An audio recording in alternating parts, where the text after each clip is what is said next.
GS ज्ञान बिंदु 970 में आप सभी स्टूडेंट का स्वागत है। मैं परीक्षा मंथन का करंट अफेयर लेकर के आई हूँ रोजाना की तरह। तो आज हम उसे आगे के क्लास में देखेंगे। ये है हमारा 30 जनवरी का होमवर्क। तो चलते हैं हम लोग थ्योरी की तरफ। भारत के परमाणु हथियारों में वृद्धि स्पिरी रिपोर्ट जून 2024 में जारी Stockholm International Peace Research Institution की 2024 की वार्षिक समीक्षा के अनुसार 172 परमाणु हथियारों के साथ भारत अब दुनिया भर के परमाणु सशस्त्र देशों की रैंकिंग में पाकिस्तान से आगे निकल गया है। भारत के परमाणु शस्त्रागार में मामूली वृद्धि हुई है। जनवरी 2023 में भारत के पास 164 परमाणु वॉरहेड थे, जो जनवरी 2024 तक बढ़कर के 172 हो गए हैं। इस वृद्धि के साथ भारत दुनिया का परमाणु सशस्त्र देशों में 6वें स्थान पर आ गया है। विदित हो कि परमाणु क्षमता के मामले में संयुक्त राष्ट्र अमेरिका सबसे आगे है। इसके बाद रूस, ब्रिटेन, फ्रांस, चीन, भारत, पाकिस्तान, उत्तर कोरिया और इजराइल का स्थान है। तो हमारे यहाँ से इम्पोर्टेंट टॉपिक बन जाएगा कि परमाणु जो सशस्त्र बल थे उसमें सबसे पहले नंबर पे कौन सा देश आ जाएगा। तो सबसे पहले नंबर पे अमेरिका था, जो सबसे फर्स्ट नंबर पे था। उसके बाद रूस, फिर ब्रिटेन, फ्रांस, चीन, भारत और पाकिस्तान और उत्तरी कोरिया और इजराइल का स्थान है। तो भारत हमारे 6ठे स्थान पर भारत आ गया है। पिछले 1 वर्षों में पाकिस्तान ने वॉरहेड की संख्या में कोई वृद्धि दर्ज नहीं की गई। यहाँ कुल 170 परमाणु वॉरहेड हैं। ये पढ़ते हैं नेक्स्ट। भारत ने पहली बार 2024 से 2026 के लिए कोलंबो प्रोसेस की अध्यक्षता संभाली। एक कोलंबो प्रोसेस है, इसकी अध्यक्षता करने आइए इसके बारे में पढ़ते हैं। हाल ही में भारत ने कार्यकाल 2024 से 2026 के लिए कोलंबो प्रोसेस की अध्यक्षता संभाली है। यह पहली बार है कि भारत ने 2003 में अपनी स्थापना के बाद से कोलंबो प्रोसेस की अध्यक्षता ग्रहण की है। कोलंबो प्रोसेस के बारे में आइए जानते हैं हम लोग कोलंबो प्रोसेस है क्या। कोलंबो प्रोसेस दक्षिण और दक्षिण पूर्वी एशिया के प्रवासी श्रमिक मूल के देशों की एक क्षेत्रीय प्रशासनिक प्रोसेस है। यह एक नॉन बोर्डिंग प्रोसेस है जो प्रवास के प्रबंधन में सुधार और प्रवासी श्रमिकों के अधिकारों की रक्षा पर चर्चा की सुविधा प्रदान करती है। यह प्रवासी रोजगार पर सर्वोत्तम प्रथाओं के आदान प्रदान के लिए एक मंच के रूप में कार्य करता है। विदित हो कि कोलंबो प्रोसेस में एशिया के 12 सदस्य राज्य और 8 पर्यवेक्षक राज्य हैं। 12 सदस्य देश अफगानिस्तान, बांग्लादेश, चीन, Bharat, Indonesia, Nepal, Pakistan, Philippines, Sri Lanka, Thailand, Vietnam और कंबोडिया है। तो इसमें 12 सदस्य कौन से हैं जो आपको यहाँ पे दिया गया है। तो आपको इसको ध्यान में रखना है क्योंकि इससे क्वेश्चन आ सकता है। 8 पर्यवेक्षक देश है। Bahrain, Italy, Kuwait, Malaysia, Qatar, Korea गणराज्य, सऊदी अरब और संयुक्त राष्ट्र अमीरात USA है। हांगकांग द्वारा भारतीय मसालों पर प्रतिबंध। अप्रैल 2024 में हांगकांग ने एथिलीन ऑक्साइड की मौजूदगी के कारण भारत के मसाला ब्रांड एवरेस्ट एवं MDH के 4 मसाला उत्पादकों पर प्रतिबंध लगा दिया। विदित हो कि इससे पूर्व भारत के कुछ मामला उत्पादों पर इसी प्रकार के प्रतिबंध सिंगापुर फूड एजेंसी द्वारा भी द्वारा भी हाल ही में लगाए गए थे। उल्लेखनीय है कि एथिलीन ऑक्साइड एक मानव निर्मित रसायन है जिसका उपयोग मुख्य रूप से एथिलीन ग्लाइकॉल बनाने के लिए किया जाता है। एथिलीन ऑक्साइड की काफ़ी अल्प मात्रा में उपयोग कीटनाशक और स्टेरलाइजिंग एजेंट के रूप में भी किया जाता है।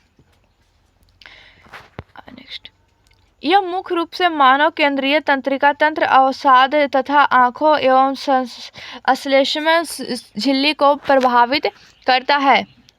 रोमानिया और बुल्गारिया आंशिक रूप से शेंगेन क्षेत्र में शामिल। 1 अप्रैल 2024 को रोमानिया और बुल्गारिया आंशिक रूप में शेंगेन क्षेत्र में शामिल हो गए, जो यूरोप का ID चेक मुक्त यात्रा क्षेत्र है। यह दोनों देशों के यूरोपीय संघ के साथ एकीकरण में एक महत्वपूर्ण कदम है।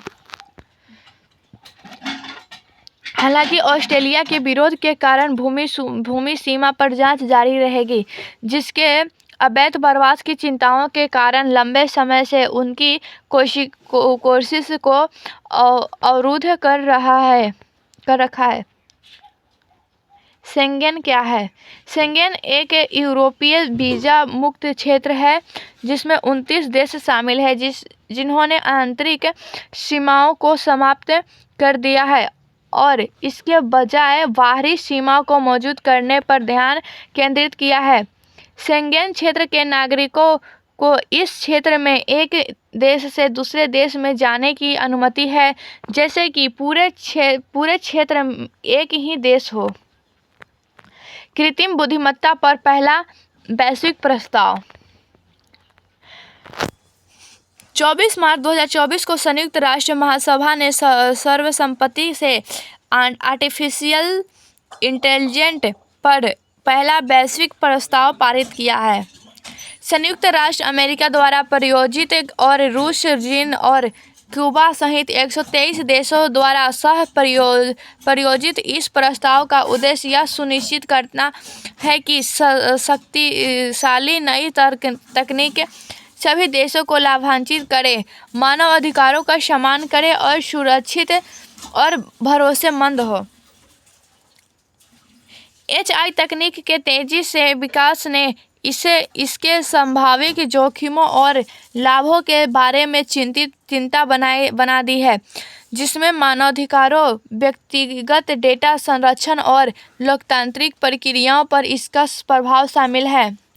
यह प्रस्ताव AI के विकास को आकार देने और इसके संभावित नुकसान को कम करने के लिए दुनिया भर की संस्कारों द्वारा की गई पहलों की श्रृंखला में नवीनतम है।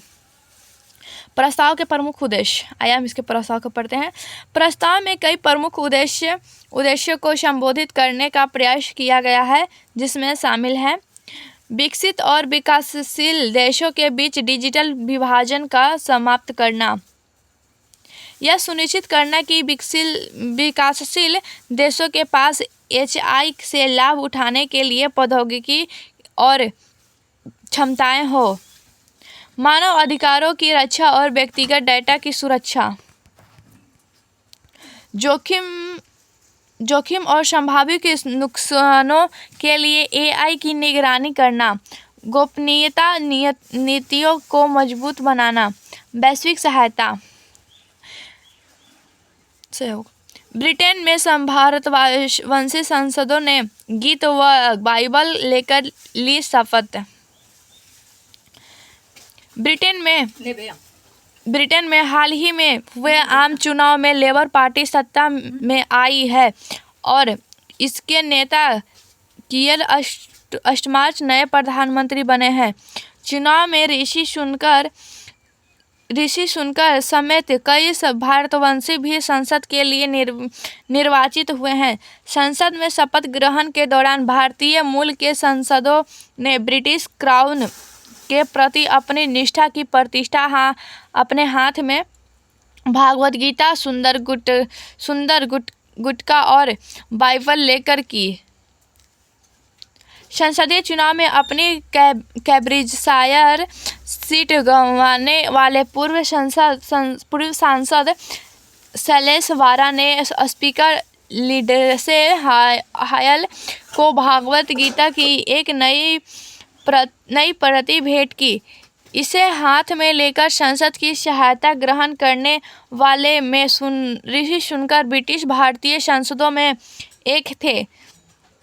लिएस्टर ने चुनी गई कंजर्वेटिव पार्टी की शिवानी राजा और वेल्स का प्रतिनिधित्व करने वाले लेबर पार्टी के कनिष्क नारायण ने भी शपथ के लिए गीता को चुना। कंजर्वेटिव पार्टी के दिग्गज बाल ब्लैकमैन ने गीता और किंग जेम्स बाइबल दोनों को रखा। सिख समुदाय ने अपने वाली प्रति कौर गिल ने शपथ के दौरान सुंदर गुटकन को हाथ में रखा। बेलारूस आधिकारिक तौर पर शंघाई सहयोग संगठन का 10वां सदस्य। 4 जुलाई 2024 को कजाकिस्तान के अस्ताना में आयोजित 24वें SCO council of heads of state शिखर सम्मेलन के दौरान एससीओ सदस्य देशों के नेताओं ने SCOCHS के एक प्रस्ताव पर हस्ताक्षर किए और बेलारूस के प्रवेश को अंतिम रूप दिया और उसे पूर्ण सदस्य का दर्जा दिया। इसके साथ ही बेलारूस गणराज्य आधिकारिक के तौर पर शंघाई सहयोग संगठन का 10वां अस्थायी सदस्य बन गया, जो एक यूरेशियन राजनीतिक, आर्थिक, अंतर्राष्ट्रीय सुरक्षा और रक्षा संगठन है। विदित हो कि SCO के 2024 के अध्यक्ष कजाकिस्तान गणराज्य ने 3 से 4 जुलाई 2024 तक कजाकिस्तान की राजधानी अस्ताना में 24 से SCO और CHS शिखर सम्मेलन की मेजबानी की, जिसकी विषय स्ट्रेंथेनिंग मल्टीलेटरल और dialogue striving for sustainable peace and development है। उल्लेखनीय है कि 2024 के शिखर सम्मेलन के बाद चीन ने 2024 से 2025 के लिए SCO की अध्यक्षता संभाली। किंगदाओ को 2024 से 2025 के लिए SCO की पर्यटन और संस्कृति राजधानी नियुक्त किया जाएगा। इजराइल लिस्ट ऑफ शेम में शामिल। इजराइल हमास ऑफ फ़लस्तीनी इस्लामिक जिहाद को संयुक्त राष्ट्र की तथाकथित लिस्ट ऑफ शेम में शामिल किया गया। लिस्ट ऑफ शेम में शामिल किया गया है। हालांकि आधिकारिक रूप से इस सूची को अभी जारी नहीं किया गया। कौन कौन देश है सूची में?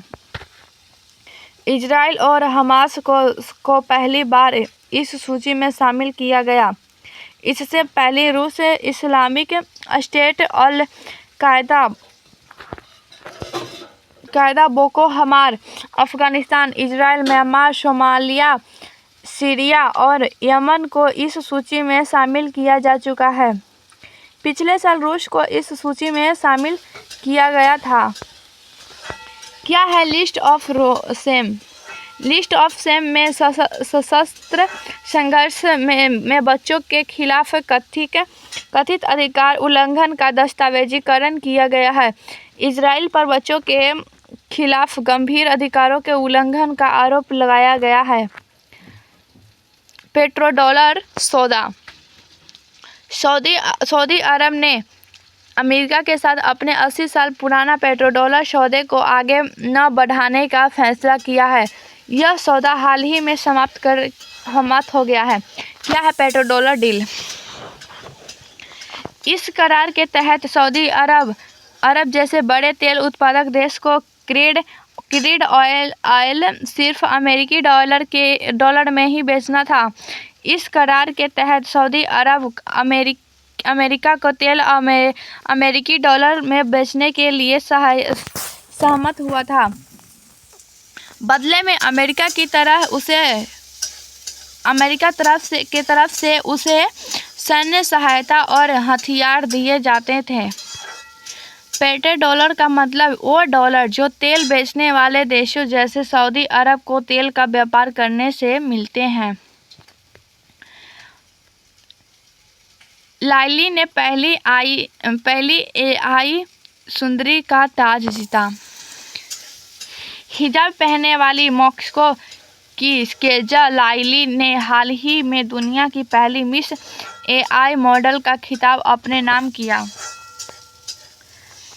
वह एआई जनित मॉडल है जिसकी सुंदरता देखकर नकली असली में फर्क करना मुश्किल है।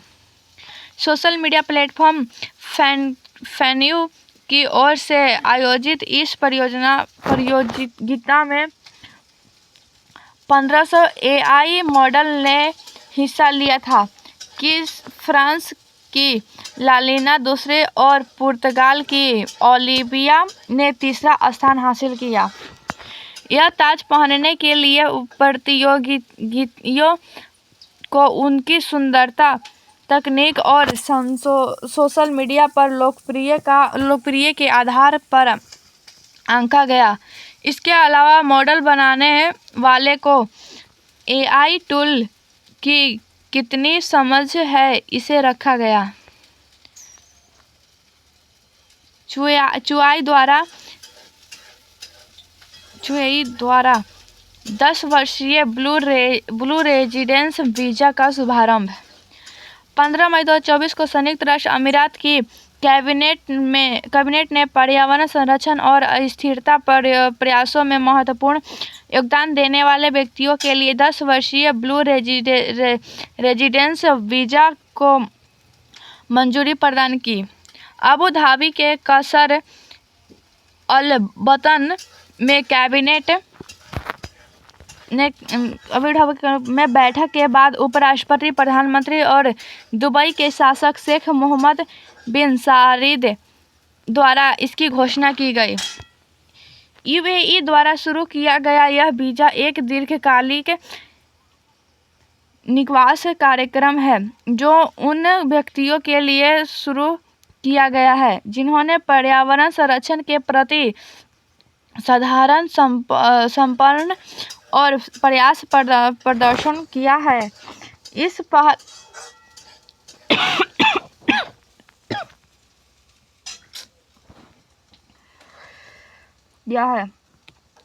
पहल का उद्देश्य पर्यावरण संरक्षण की स्थिरता के प्रति देश की प्रतिज्ञा के अनुरूप संयुक्त अरब अमीरात के भीतर और बाहर प्रतिष्ठित पहल को बढ़ावा देना है।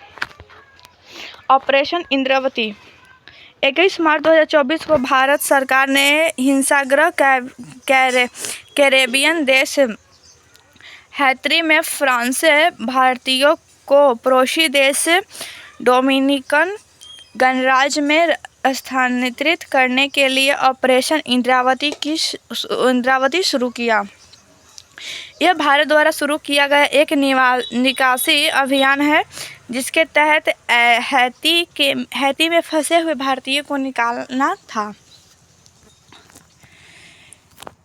विदेश मंत्रालय के अनुसार हैती में लगभग 75 से 90 भारतीय फंसे हुए हैं और उसमें से लगभग 60 ने भारत लौटने के लिए भारतीय अधिकारियों के पास पंजीकरण कराया था। पूर्व फ्रांसीसी उपनिवेश हैती में भारत का कोई राजनीतिक दूतावास नहीं है। हैती में यह कार्रवाई पड़ोसी देश डोमिनिकन गणराज्य की राजधानी सैंटो डोमिंगे में स्थित भारतीय राजनयिक मिशन की निगरानी में की गई। हाल ही में भारत सरकार द्वारा किए गए निकासी अभियान ऑपरेशन अजय, इसे फिलिस्तीनी आतंकवादी समूह हमास के इजराइल पर हमले के बाद इजराइल से भारतीयों को वापस लौटने के लिए शुरू किया गया था। ऑपरेशन कावेरी 2023 गृह युद्ध से प्रभावित सूडान से भारतीय नागरिकों और विदेशी नागरिकों को निकालने के लिए भारतीय सशस्त्र बलों द्वारा ऑपरेशन कावेरी शुरू किया गया था।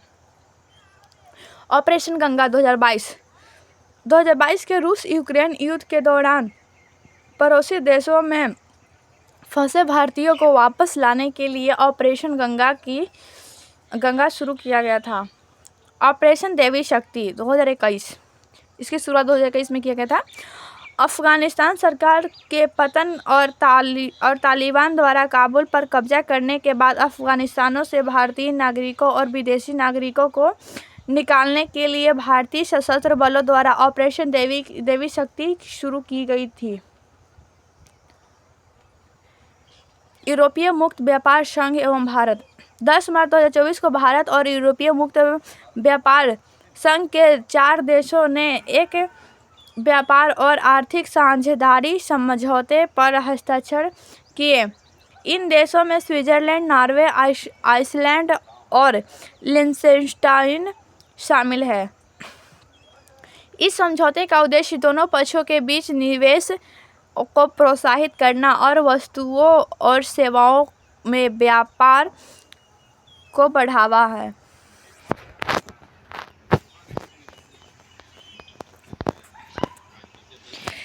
यह एक आधुनिक और महत्वाकांक्षी व्यापार समझौता है। वर्ष 2014 के बाद से यह भारत का चौथा मुक्त व्यापार समझौता है। इससे पहले मॉरिशस, संयुक्त राष्ट्र अमीरात और ऑस्ट्रेलिया के साथ ऐसा समझौता किया गया है। थाईलैंड में समलैंगिक विवाह विधेयक को मंजूरी। थाईलैंड की संसद के निचले सदन ने हाल ही में एक विवाह समानता विधेयक को भारी बहुमत से पारित कर दिया, जिसमें समलैंगिक विवाह समेत किसी भी लैंगिक पहचान के लोगों के बीच विवाह संबंधों को मान्यता दी गई है। इस विधेयक के कानून बनाने के साथ थाईलैंड किसी भी लैंगिक पहचान वाले जीवन साथियों के समानता के अधिकार को कानूनी मान्यता देने वाला दक्षिण पूर्वी एशिया का पहला देश बन जाएगा। विधेयक में नागरिक और व्यावसायिक संहिता में संशोधन कर पुरुषों और महिलाओं तथा पति और पत्नी शब्दों की जगह लोग और वैवाहिक जीवन साथी शब्द डाले गए हैं। यह विधेयक LGBTQ+ दंपतियों को पूरी तरह कानूनी, वित्तीय और चिकित्सा अधिकार प्रदान करेगा। म्यांमार सरकार ने अनिवार्य सैन्य सेवा कानून लागू किया। म्यांमार की सैन्य सरकार ने करीब एक दशक पुराने अनिवार्य सैन्य सेवा कानून को हाल ही में लागू कर दिया, जिसके तहत युवक-युवतियों को इसके लिए बुलाए जाने पर कम से कम 2 साल तक सेना में सेवा देनी होगी। हाल ही में लागू किया गया यह कानून तत्काल प्रभाव से लागू हो गया और इस बारे में घोषणा सरकारी टेलीविजन पर की गई। टेलीविजन पर की गई। यह कदम इस बात की स्वीकारोक्ति है कि सेना अपने शासन के खिलाफ देश भर में सशस्त्र प्रतिरोध का सामना कर रही है। सैन्य सरकार के प्रवक्ता मेजर जनरल मिल तुन ने एक बयान में कहा कि म्यांमार के मौजूदा हालत के चलते यह कानून लागू किया गया है। लैंगिक समानता और बराबरी के लिए वैश्विक गठन। जनवरी 2024 में भारत ने वैश्विक आर्थिक मंच की 54वीं वार्षिक बैठक के अवसर पर लैंगिक समानता, बराबरी और पूरी दुनिया के कल्याण के लिए वैश्विक गठबंधन की घोषणा की। यह बिल मेलिंडा गेट्स फाउंडेशन द्वारा समर्थित गठबंधन है। इसका संचालन CII centre for women leadership द्वारा किया जाएगा। WEF के संस्थापक और अध्यक्ष क्लास शवाब इस पहल के पूर्ण समर्थक के साथ भागीदारी बनाने पर सहमत हुए। वैश्विक भलाई के लिए बने इस गठन को मास्टरकार्ड, उबर, टाटा, TVS, वायरल, Godrej service institute of Indian Novartis, IMD licence और CII के माध्यम से उद्योग जगत के 10,000 से अधिक भागीदारी से समर्थन मिला। भारत सऊदी अरब हज समझौता 2024। 7 जनवरी 2024 को जेदा में भारत और सऊदी अरब ने द्विपक्षीय हज समझौता 2024 पर हस्ताक्षर किए।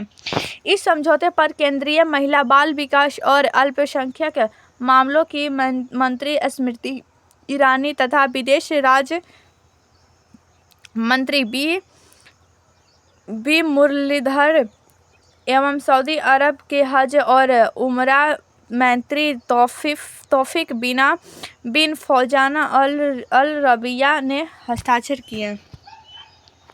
इस हज यात्रा 2024 के लिए भारत से कुल 1,75,725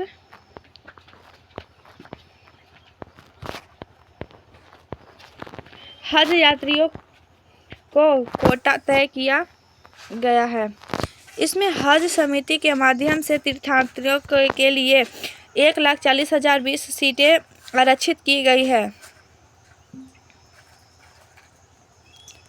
35,005 हज यात्रियों को निजी ऑपरेटरों के माध्यम से अनुमति दी गई है। स्मृति ईरानी ने 8 जनवरी 2024 को जेदा में सऊदी हज और उमरा मामलों के मंत्रालय द्वारा आयोजित हज और उमरा सम्मेलन के तीसरे संस्करण के उद्घाटन समारोह में भाग लिया। टिप्पणी। नोट्रेड कैथेड्रल। 7 दिसंबर 2024 को फ्रांस सरकार द्वारा पेरिस स्थित नोटेड ड्रेम कैथेड्रल में विनाशकारी आग के 5 वर्ष बाद जनता के लिए फिर से खोल दिया गया। यह पेरिस के लाइडेला सिटी नाम के एक छोटे से आइलैंड पर स्थित है। इसका निर्माण 1163 ईस्वी में राजा लुई 7वें के काल में बिशप मॉरिस डी सुली द्वारा निर्माण कार्य शुरू हुआ और 1345 ईस्वी में यह बनकर तैयार हुआ। Scarborough Shoal. नवंबर 2024 में चीन ने दक्षिण चीन सागर में विवाद स्कारबोरो शोल के आसपास आधार रेखाओं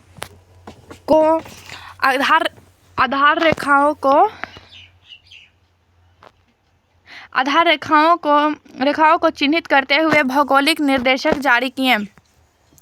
विदित हो कि स्कारबोरो शोल दक्षिण चीन सागर में छोटी चट्टानें एवं द्वीपों की एक श्रृंखला है।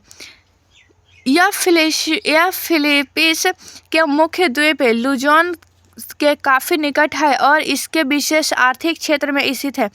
यह शोल वर्ष 2012 से चीन के नियंत्रण में है। स्क्रैम्बल शोल पर कोई संरचना निर्मित नहीं की गई। संयुक्त राष्ट्र शांति स्थापना आयोजन नवंबर 2024 में भारत को वर्ष 2025 से 26 के लिए संयुक्त राष्ट्र शांति निर्माण आयोजन ने पुनः निर्वाचित किया गया। इस आयोजन में भारत का वर्तमान कार्यकाल 31 दिसंबर 2024 को समाप्त हो रहा था। संयुक्त राष्ट्र शांति स्थापना आयोजन एक अंतरिक्ष सरकारी सलाहकारी निकाय है जो संघर्ष प्रभावित देशों में शांति प्रयासों का समर्थन करता। इसका उद्देश्य व्यापक वैश्विक शांति एजेंट में अंतर्राष्ट्रीय समुदाय की क्षमता में महत्वपूर्ण योगदान देना तथा उसे बढ़ाना है। इसमें 31 सदस्य देश शामिल हैं जिन्होंने महासभा, सुरक्षा परिषद और आर्थिक एवं सामाजिक परिषद में चुना जाता है। विश्व हरित अर्थव्यवस्था सम्मेलन अक्टूबर 2024 में विश्व हरित अर्थव्यवस्था सम्मेलन शिखर सम्मेलन के 10वें संस्करण का आयोजन दुबई में किया गया। इस दौरान विश्व हरित अर्थव्यवस्था मंच का शुभारंभ किया गया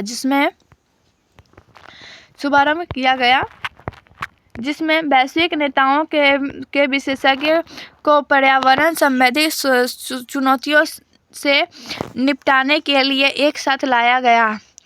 यह हरित अर्थव्यवस्था पर अग्रणीय वैश्विक मंचों में से एक है जो वैश्विक हरित अर्थव्यवस्था एवं साधारणीयता एजेंडे को आगे बढ़ाने और संयुक्त राष्ट्र सतत विकास लक्ष्यों को प्राप्त करने पर ध्यान केंद्रित करने के लिए दुनिया भर के महत्वपूर्ण क्षेत्रों में वैश्विक स्तरीय विशेषज्ञों को एक साथ लाया है। ऑस्ट्रेलिया में सोशल मीडिया उपयोग पर प्रतिबंध।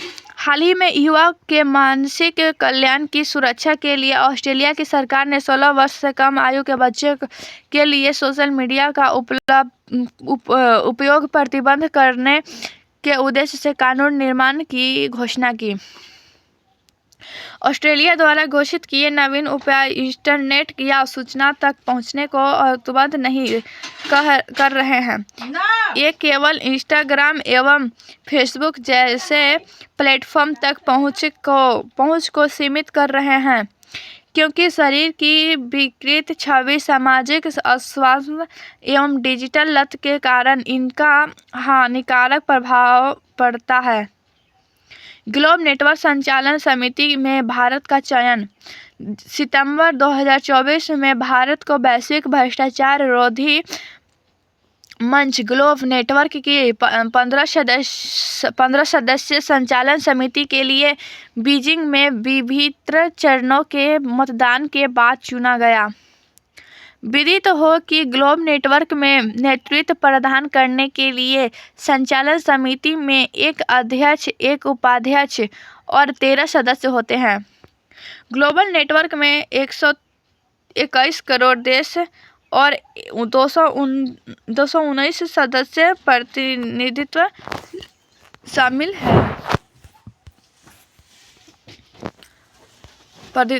है। उल्लेखनीय है कि बीजिंग में भ्रष्टाचार निरोध कानून प्रवर्तन प्राधिकारों के वैश्विक परिचालन नेटवर्क को 5वीं पूर्ण बैठक के दौरान बहुचरणीय मतदान प्रक्रिया के बाद भारत को संचालन समिति के लिए चुना गया। संज्ञात्मक परीक्षण जुलाई 2024 में अमेरिका में आगामी राष्ट्रपति चुनाव के उद्देश्य नजर वर्तमान अमेरिकी राष्ट्रपति जो बाइडेन की क्षमता जांच के लिए उनका संज्ञात्मक परीक्षण किया गया जिसमें वे विफल रहे। संज्ञात्मक परीक्षण संज्ञान से जुड़ी समस्याओं की जांच करता है जिसमें मस्तिष्क के कार्य जैसे सोचना, सीखना, याद रखना और निर्णय और भाषा का उपयोग करना शामिल है। संज्ञता से संबंधित समस्याओं को संज्ञात्मक दुर्बलता कहा जाता है। यह प्रायः वृद्ध व्यक्तियों को प्रभावित करती है किंतु यह वयस्कों एवं बच्चों को भी प्रभावित करता है।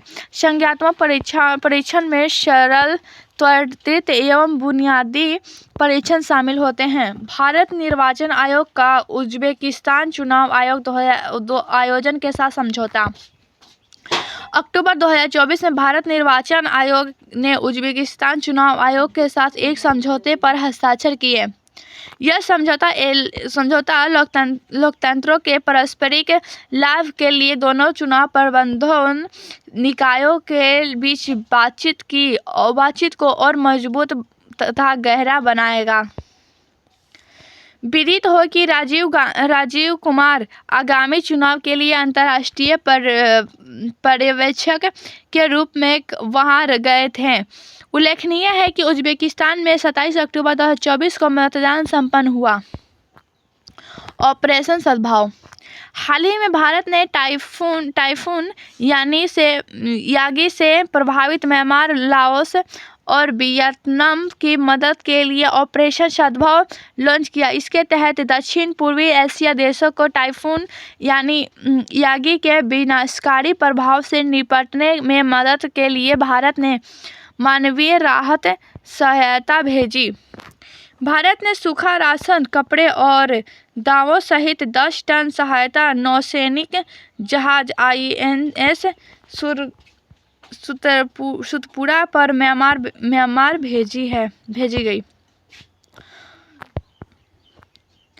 भारतीय वायुसेना ने C-17 सैन्य परिवहन विमान ने लाओस तक 10 टन राहत सामग्री पहुंचाई, जबकि वियतनाम को 35 टन सहायता भेजी जा रही है। ऑपरेशन सद्भाव भारत की एक्ट ईस्ट पॉलिसी के रूप है। ICET पहल। भारत हाल ही में महत्वपूर्ण और उभरती प्रौद्योगिकी पर अमेरिका भारत पहल की दूसरी बैठक दोनों देशों के बीच 17 जून 2024 को नई दिल्ली में आयोजित की गई।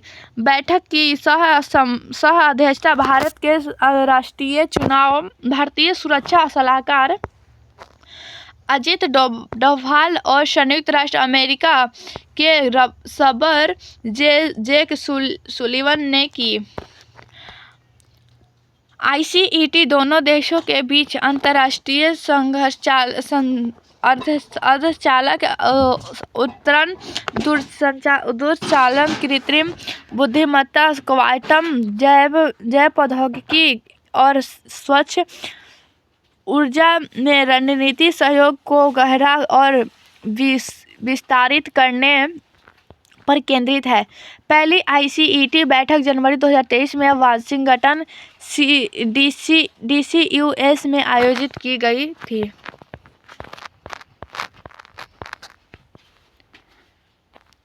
कच्चातुल द्वीप विवाद।